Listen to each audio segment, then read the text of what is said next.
역대상 24장, 역대상 24장입니다. 역대기가 그렇긴 하겠지만 오늘은 이제 유독 짧고 이름이 반복해서 나와서 혀도 좀 푸셔야 될 것 같고 집중도를 좀 높여서 읽어야 할 것 같습니다. 24장을 교독하면서 봅시다. 제가 먼저 읽을게요.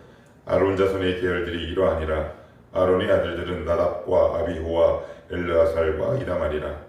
나답과 아비후가 그들의 아버지보다 먼저 죽고 그들에게 아들이 없으므로 엘르아살과 이다말이 제사장의 직분을 행하였더라. 다윗이 엘르아살의 자손 사독과 이다말의 자손 아히멜렉과 더불어 그들을 나누어 각각 그 섬기는 직무를 맡겼는데 엘르아살의 자손 중에 우두머리가 이다말의 자손보다 많으므로 나눈 것이 이러하니 엘르아살 자손의 우두머리가 16명이요 이다말 자손은 그 조상들의 가문을 따라 8명이라.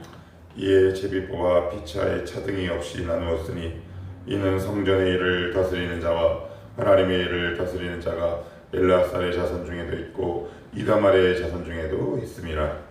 레위 사람 느다넬의 아들 서기관 수니아가 왕과 방백과 제사장 사독과 아비아달의 아들 아히멜렉과 윗 제사장과 레위 사람 우두머리 앞에서 그 이름을 기록하여 엘르아살의 자손 중에서 한 집을 뽑고 이다말의 자손 중에서 한 집을 뽑았으니 첫째로 제비 뽑힌 자는 여호야립이요 둘째는 여다야요 셋째는 하림이요 넷째는 소림이요 다섯째는 말기야요 여섯째는 마야민이요 일곱째는 학보스요 여덟째는 아비야요 아홉째는 예수아요 열째는 스가냐요 열한째는 엘리아삽이요 열둘째는 알기요 열셋째는 훅바요 열넷째는 예세보압이요 열다섯째는 빌가요 열여섯째는 임멜이요 열일곱째는 헤실이요 열여덟째는 합비세스요 열아홉째는 나히야요 스물째는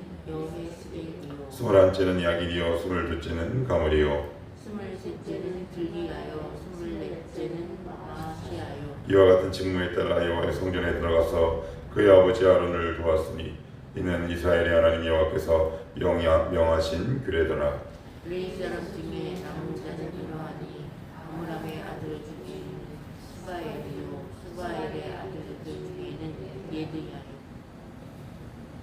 르아바에게 이르라는 그의 아들들 중에 우두머리 이시야요 이스라엘의 아들 중에는 슬로못이요 슬로못의 아들 중에는 야히시요 헤브론의 아들들은 장자 여리야와 둘째 아마랴야 셋째 야실과 넷째 여가므암이요 이스라엘의 아들들은 미가요 미가의 아들들 중에는 호선이요 이가의 아우는 아시아라 아시아의 아들들 중에는 스가랴이며 브라리의 아들들은 시시요 나시아의 아들은 분노이니 브라리의 자손 야시아에게서 난 자는 분노와 소함과 삭골과 이불이요 마을리의 아들 중에는 엘리아살이니 엘리아살은 아들이 없으며 디스에게 이르러는 그의 아들 야라 므엘이요 시시 아들들은 마올리와 여르무시니 이는 다 조상의 가문에 따라 기록한 레위 자손이라. 같이요. 이 여러 사람도 다윗왕과 사독과 아히멜렉과 제사장 레위 우두머리 앞에서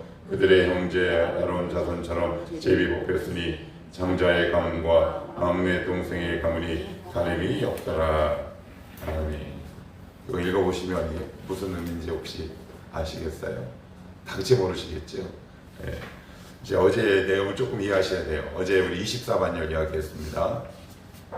23장 앞부분에 보시면 성전에서 섬기는 24,000명을 24반차 순서로 나눴다고 그랬어요. 그래서 1,000명 그래서 이들을 순서로 이렇게 기간을 따지면 그들이 섬길 수 있는 날짜는 약 2주가량이다 그랬습니다. 2주. 그러니까 1,000명이 성전 안으로 이렇게 탁 들어갑니다. 그러면 뭐가 필요할까요? 리더가 필요하잖아요. 리더. 1,000명 중에서도 리더가 또 필요하겠죠. 그 리더의 이름이 쭉 나온 거예요. 오늘 이야기를 보시면 그렇게 이해하시면 돼요. 자, 그래서 여기 보시면 자 4절 볼까요? 엘라살 자손 중에 우두머리가 이다말의 자손보다 많으므로 나는 것이 이러하니라. 엘라살 자손의 우두머리가 몇 명이요? 16. 그리고 이다말 자손의 가문을 따라 몇 명이요? 8. 16 더하기 8 하면 그럼 딱 맞죠, 그죠? 그래서 1000명 중에 리더가 있어야 될 거예요. 우두머리 제사장이 있어야 될 거 아니에요. 그래서 그 리더를 탁 뽑는 거죠. 막 우왕좌왕할 거 아니에요. 지금 그 이야기인데 그 사람들을 어떻게 뽑았냐? 차등 없이 제비 뽑아 선출했다라고 기록해요. 그러니까 이게 되게 놀라운 게 분명히 호불호가 있을 거 아니에요. 다윗이 보기에. 그런데 전혀 그런 거 없이 차등 없이 제비를 뽑아 선출해서 그 이름이 쭉 나오는 게 이제 5절로부터 어디까지냐면 19절, 그리고 이제 20절로부터는 남은 자손들 이렇게 나오는데, 저기 보시면 18절 보시면 23째는 들라야요, 24째는 마시아라. 이 사람들이 그 24반열, 24반차에 따라 들어가는 1000명 중에 누구다? 우두머리. 이렇게 이해하시면 됩니다. 그러면 24장은 정리 끝. 이렇게 이해하시면 훨씬 쉬워요. 자, 그럼 이제 1절로부터 봅시다.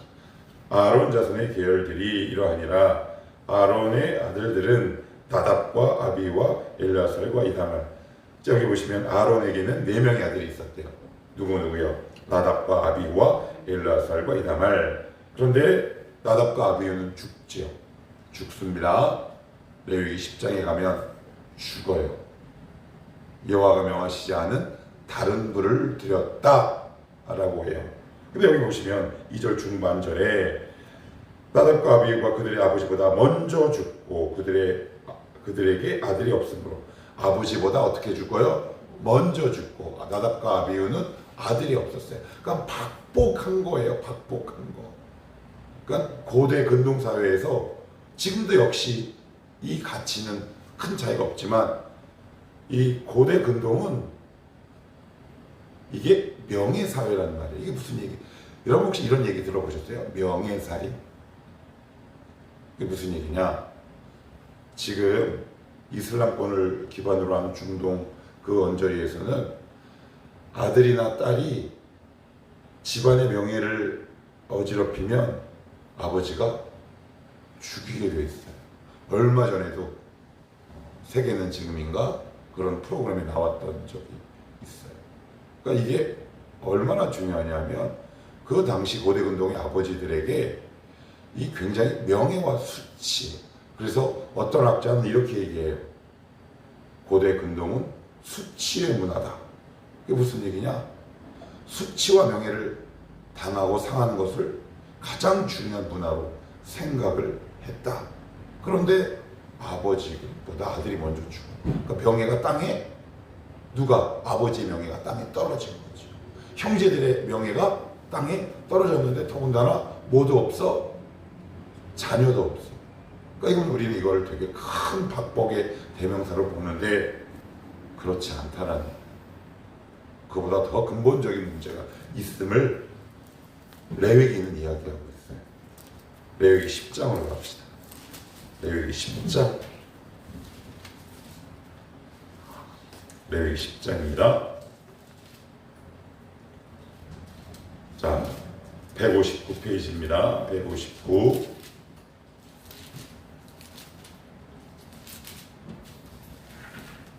자, 159페이지. 레위기 10장 1절 시작. 아론의 아들 나답과 아비유가 각기 향로를 가져다가 여호와께서 명령하시지 아니하신 다른 불을 담아 여호와 앞에 분향하였더니 불이 여호와 앞에서 나와 그들을 삼키매 그들이 여호와 앞에서 죽은지라. 그래. 불에 혹시 여호와의 불이라는 이름이 써 있나요? 불이 혹시 브랜드가 있나요? 성전표 불? 뭐 밖에서 피는 불은 다르고 안에 있는 불은 뭐 좀 더 다른가요? 뭐 불이라는 게 무슨 뭐 아무 인격도 없는 거라 뭔 의미가 있겠습니까? 여기서 중요한 원리가 있어요. 하나님이 명하시지 않았다라고 하는 거예요. 하나님이 지정하지 않은 거예요. 이걸 신약에서는 사도 바울은 이렇게 표현하죠. 다른 복음. 다른 복음으로 표현합니다.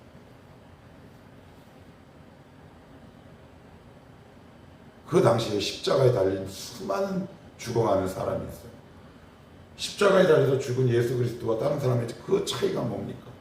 예수 그리스도는 하나님이 명령하신 분이란 말이에요. 하나님의 말씀이란 말이에요. 이 다른 분은 하나님이 말씀하시지 않은 다른 분이란 말이에요. 그래서 갈라디아서 1장에 보면 사도 바울은 이렇게 얘기합니다. 다른 복음을 전하면 저주를 받아라. 다른 복음을 들으면 우리의 영혼은 죽을 수밖에 없어요. 여러분 가장 무서운 징계와 저주가 뭔지 아세요? 저는 예전에 이렇게 생각했어요. 하나님의 말씀이 들리지 않는 것. 근데 그보다 더 무서운 게 있더라고요. 다른 복음이 들리게 하시는 거예요. 그러면 무서워요. 그러면 이게 정말 회복되기 어려워요. 다른 복음에 노출되어 버립니다. 그래서 주님은 이렇게 말씀하시잖아요. 마가복음 1장 15절에 회개하고 복음을 믿으라. 그러니까 다른 복음은 과연 뭘까? 회개가 없는 복음이지. 죄를 말하지 않는 복음이에요. 심판을 말하지 않는 복음이에요. 지옥을 말하지 않는 천국이죠. 그래서 요즘은 어떤 단어가 굉장히 많아요. 제가 우리 교회에서 유튜브를 하는데 여러분 제목이 얼마나 민감한 줄 아십니까? 그런데 놀라운 게 있어요. 사람들의 호기심이나 연약함을 건드릴 만한 제목이 조회수가 많아요. 내용은 별반 차이 없어요. 뭐 치유, 힐링, 뭐 이런 것들 있잖아요. 그런 것의 조회수가 높아요. 이게 참 무서워요. 성경은 복음을 이야기하기 전에 죄와 회개를 얘기합니다. 천국을 이야기하죠. 그런데 또한 성경은 무엇도 얘기합니까? 지옥도 존재하고 있음을 얘기합니다. 이게 참 그래서 사도 바울은 고린도서 3장 17절에 이렇게 얘기하죠. 내가 하나님의 말씀을 혼잡하게 하지 아니하고 라고 얘기합니다. 이 혼잡하게 하다라는 말은 그 당시 장돌뱅이 장사꾼, 이게 돌아다니면서 하는 장사꾼인데 이게 무슨 이야기냐? 가게를 얻어서 정주, 즉 한 곳에 머물러서 장사를 하는 사람과 자기 가게나 기업 없이 떠돌아다니면서 하는 사람 중에 누가 더 정직하게 장사할까요? 가게가 있는 사람. 왜? 한 곳에 정주하기 때문에 그래요. 그런데 이 보집, 즉 이 장돌뱅이 장사꾼은 가는 곳이 특별히 정해져 있지 않아요. 그래서 그 당시 파는 기름에 또 다른 기름이나 물을 섞었어요. 그것을 혼잡하다라는 단어가 바로 거기서부터 유래됐거든요. 그게 무슨 얘기예요? 다른 복음을 전하는 거. 다른 복음. 무슨 복음이요? 튜닝된 복음. 얼마 전에 우리 찬양팀 연습하는 거 보니까 튜닝을 하는 것 같더라고요. 여러분 튜닝이 뭔지 아시죠? 기타를 이렇게 탁 치기 전에 기계를 두고 음이 맞나? 교정을 해요. 그런데 뭐가 있어야 돼요? 튜닝 기기가 있어야 돼요. 지금은 핸드폰 안에 튜닝 기능이 있어요. 근데 예전에 보면 튜닝기를 기타 이렇게 탁 꽂고 음을 하나하나 이렇게 하죠. 그래서 조여 맞춰요. 그런데 어디에 맞게 튜닝을 하는 거예요? 내 귀? 아니요. 튜닝 기계. 튜닝 기계에 맞추는 거예요. 다른 복음이란 내가 말씀을 각색하는 거예요. 내가 말씀에 튜닝 되어야 하죠. 그러니까 우리는 잘못하고 있어요. 우리는 말씀에 튜닝 되어야 될 사람들. 그런데 내가 듣고 싶은 말만 찾아 듣고 살아가는 사람인 거죠. 하나님의 말씀은 되게 어떻게 보면 축복의 말씀도 있지만 인간의 본성을 거슬리는 것들이 얼마나 많이 등장하고 있는지 모릅니다. 그래서 오늘 그 이야기를 하고 있는 겁니다. 다른 불, 다른 말로 다른 복음. 하나님이 전하시지 않는 복음. 사도들이 전하지 않는 복음. 그리고 꿀발라 놓은 것들. 그래서 레위기에 보시면 이런 표현이 나옵니다. 헌신을 얘기하는, 상징하는 소제를 드릴 때 거기 섞지 말아야 할 것 뭐가 있나요? 꿀을 바르지 말자. 꿀. 하나님 앞에 제단을 쌓을 때 출애굽기에 보시면 토단을 쌓으라고 얘기합니다. 복음은 화려하지 않습니다. 초박합니다. 보기에도 별로 화려하지 않아요. 귀에도 그렇게 딱딱한 이게밖에 들리지 않습니다. 그래서 바른 성도랑 깨어있는 성도란 누굽니까? 오늘도 말씀 앞에 내 영혼을 튜닝하는 사람입니다. 조율하는 사람입니다. 하나님 오늘도 말씀으로 내 영혼을 조율시켜 주시옵소서. 그런데 거의 대부분은 그렇지 않지. 그래서 오늘 나답과 아비후 이야기를 성경은 하고 있습니다. 아버지보다 먼저 죽고 아들이 없는 게 무섭습니까? 아니면 다른 복음을 듣는 게 더 무서운 겁니까? 세상에서는 이렇게 얘기하죠. 이렇게 참 박복해. 그런데 하나님 보시기에 정말 무서운 복이 없는 인생은 다른 복음에 끊임없이 노출되는 사람입니다. 그래서 두려워요. 어제 말씀을 준비하는데 나는 정말 하나님께서 말씀하시는 바를 바르게 전하고 있는가? 그 말씀을 바르게 이해하고 있는가? 라는 두려움이 제 안에 항상 있다 싶습니다. 우리 사랑하는 청월함교회 성도들 여러분들, 여러분 한 분 한 분 정말 축복합니다. 정말 여러분 잘 되셨으면 좋겠습니다. 그렇지만 무엇보다 잘 되기 위해서는 각색되거나 내 입맛에 튜닝된 말씀을 듣는 자들이 아니라 하나님께서 의도하신 그 말씀을 있는 그대로 수용하고 아멘하며 순종할 수 있는 그러한 성도가 되시기를 축복합니다. 그래야 내가 죽지 않고 살 수 있다. 성경은 이야기하죠. 1절을 2절 같지만 1절을 한번 보시면 아론 자손의 계열들이 이러하니라. 아론의 자손들 그래요. 엘르아살과 이다말만 남았습니다. 그러니까 아론은 얼마나 두려웠을까요?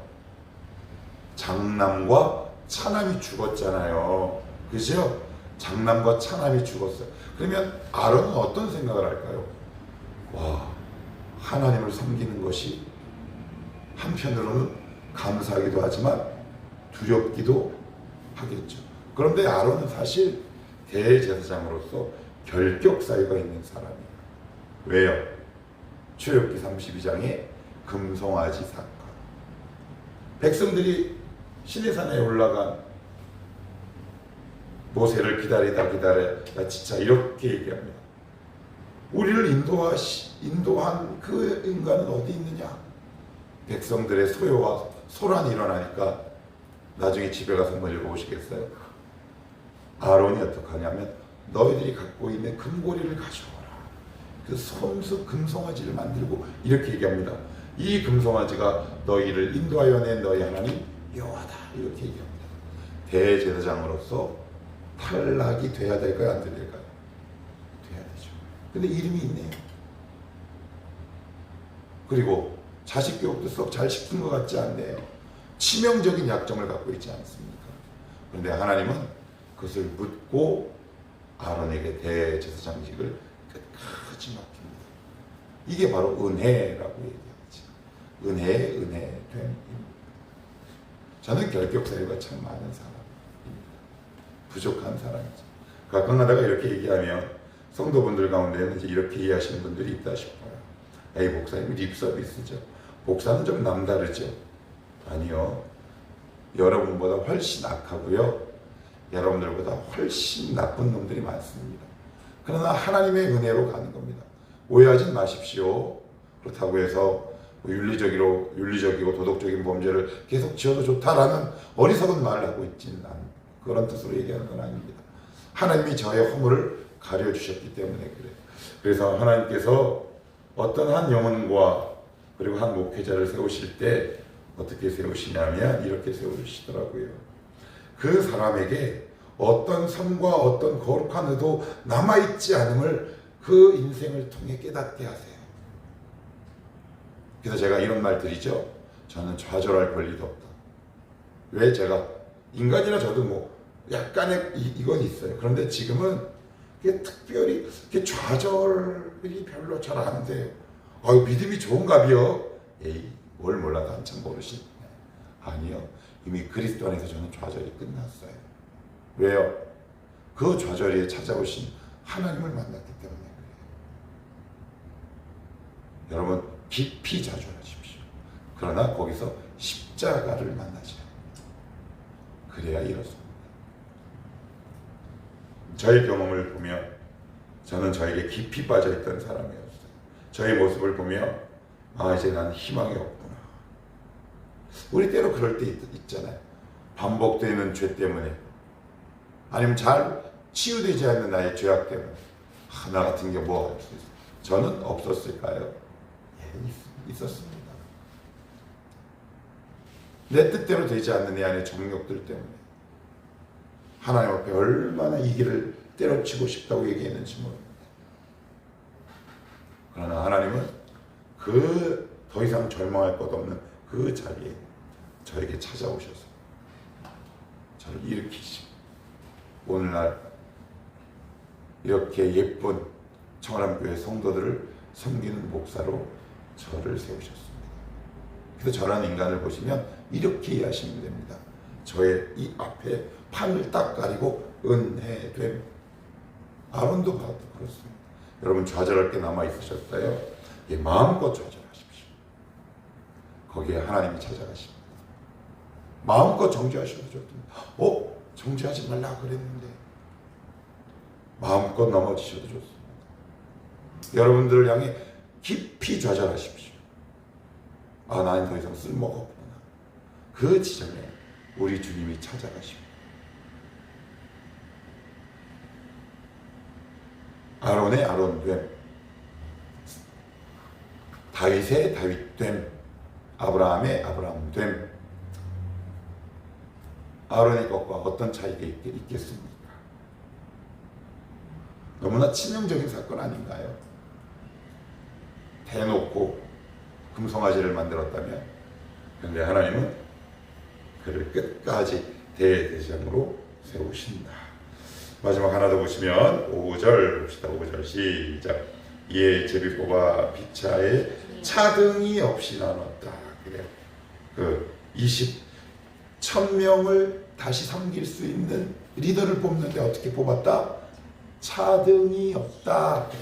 차등이 없다. 그래. 성경 한 구절만 찾아서 읽고 마칩시다. 로마서 3장 22절입니다.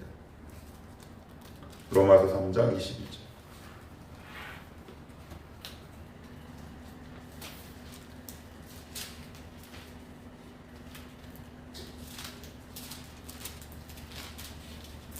로마서 3장 22절 243입니다. 자, 시작. 곧 예수 그리스도를 믿음으로 말미암아 모든 믿는 자에게 미치는 하나님의 의인이 차별이 없느니라. 하나님 인간을 딱 할 때, 구약에서는 제비가 차별이 없는 또 하나의 도구요 얘기했지만, 지금 이 시대에 하나님은 예수 그리스도를 통해 모든 사람을 차별 없이 심판하십니다. 심판의 기준이 예수 그리스도라는 의미죠. 하나님은 오직 이것만으로 의와 악을 나누기 시작하십니다. 정리할게요. 하나님, 제가 나답과 아비후인데 안 짓고 살았네요. 하나님을 참 명예롭게 해드리지 못하고 악한 사람이었는데 살아있습니다. 아론 역시 그렇지.